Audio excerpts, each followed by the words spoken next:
रिहा होने के बाद भी कैद में रहेंगे केजरीवाल। न जा सकेंगे सीएम ऑफिस, न ही सचिवालय में चला पाएंगे ऑर्डर, न कर पाएंगे किसी भी फाइल पर साइन। जेल से छूटने के बाद भी सिर्फ रहेंगे नाम के मुख्यमंत्री। कोर्ट के कायदे में रहकर करना पड़ेगा हर काम। जेल से तो छूट गए केजरीवाल, पर बन गए पावरलेस मुख्यमंत्री। जी, दिल्ली आबकारी नीति घोटाले में भ्रष्टाचार के आरोपी मुख्यमंत्री अरविंद केजरीवाल को सुप्रीम कोर्ट ने शुक्रवार को सशर्त जमानत दे दी। मनी लॉन्ड्रिंग मामले में केजरीवाल पहले से ही अंतरिम जमानत पर हैं। ऐसे में सीबीआई केस में जमानत मिलने के बाद उनके जेल से बाहर आने का रास्ता साफ हो गया है। सुप्रीम कोर्ट ने व्यक्तिगत स्वतंत्रता के अधिकार को महत्व देते हुए केजरीवाल को जमानत दे दी है, लेकिन उन पर जो कड़ी शर्तें लगाई गई हैं, उसका मतलब यही निकलता है कि केजरीवाल जेल से बाहर आने के बाद भी मुख्यमंत्री के तौर पर काम नहीं कर पाएंगे और न ही मुख्यमंत्री दफ्तर जा पाएंगे। यानी एक तरीके से वो पावरलेस मुख्यमंत्री रहेंगे और नाम के मुख्यमंत्री ही रह पाएंगे। केजरीवाल को जमानत देने के मुद्दे पर पीठ के दोनों न्यायाधीशों की राय एक है, लेकिन सीबीआई की गिरफ्तारी पर जजों में मतभिन्नता है।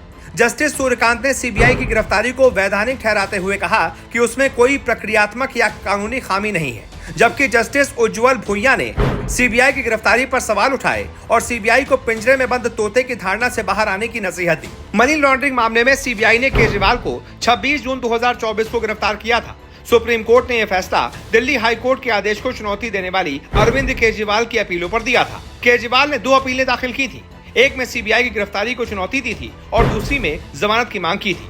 दिल्ली हाई कोर्ट ने 5 अगस्त 2024 को केजरीवाल की याचिकाएं खारिज करते हुए सीबीआई गिरफ्तारी को वैध ठहराया था और जमानत के लिए उन्हें ट्रायल कोर्ट जाने के लिए आदेशित किया था। इन 6 शर्तों पर दी गई केजरीवाल को जमानत। पहली शर्त, अरविंद केजरीवाल मामले की योग्यता पर कोई सार्वजनिक टिप्पणी नहीं करेंगे। ईडी मामलों में लगाई गई शर्तें इस मामले में भी लागू होंगी। दूसरी शर्त, वो मुख्यमंत्री कार्यालय और दिल्ली सचिवालय नहीं जा पाएंगे। तीसरी शर्त, केजरीवाल आधिकारिक फाइलों पर तब तक हस्ताक्षर नहीं कर पाएंगे जब तक कि उपराज्यपाल की मंजूरी नहीं मिल जाती। चौथी शर्त, मुख्यमंत्री अरविंद केजरीवाल वर्तमान मामले में अपनी भूमिका के संबंध में कोई भी टिप्पणी नहीं करेंगे। पांचवी शर्त, केजरीवाल किसी भी गवाह से बातचीत नहीं करेंगे और मामले से जुड़ी किसी भी आधिकारिक फाइल तक उनकी पहुंच नहीं होगी। छठी शर्त, केजरीवाल को 10 लाख रुपए की जमानत राशि जमा कराने का निर्देश दिया गया है। इतनी राशि के 2 जमानती भी पेश करने होंगे। अब आपको बताते हैं कैसे मिली केजरीवाल को जमानत। दरअसल शुक्रवार को सुप्रीम कोर्ट ने पहली शर्त में केजरीवाल को सीबीआई केस में जमानत देते हुए कहा कि 10 लाख के जमानती बंध पत्र और इतनी ही राशि के 2 जमानती पेश करने पर उन्हें रिहा कर दिया जाएगा। कोर्ट ने कहा कि मुकदमा लंबित रहने के दौरान आरोपी को लंबे समय तक कारावास में रखना व्यक्तिगत स्वतंत्रता के अन्यायपूर्ण तरीके से वंचित करना है। हालांकि कोर्ट ने केजरीवाल को जमानत देते हुए कड़ी शर्तें लगाई हैं। शीर्ष अदालत ने दूसरी शर्त में कहा कि केस अभी ट्रायल कोर्ट में लंबित है। केजरीवाल सीबीआई केस के बारे में कोई भी सार्वजनिक टिप्पणी नहीं कर पाएंगे। पीठ ने कहा कि सार्वजनिक मंचों पर अपने बारे में बखान की हालिया प्रवृत्ति को हतोत्साहित करने के लिए यह शर्त जरूरी है। हालांकि उसमें उन पर ट्रायल कोर्ट के समक्ष अपनी दलीलें रखने की कोई मनाही नहीं है।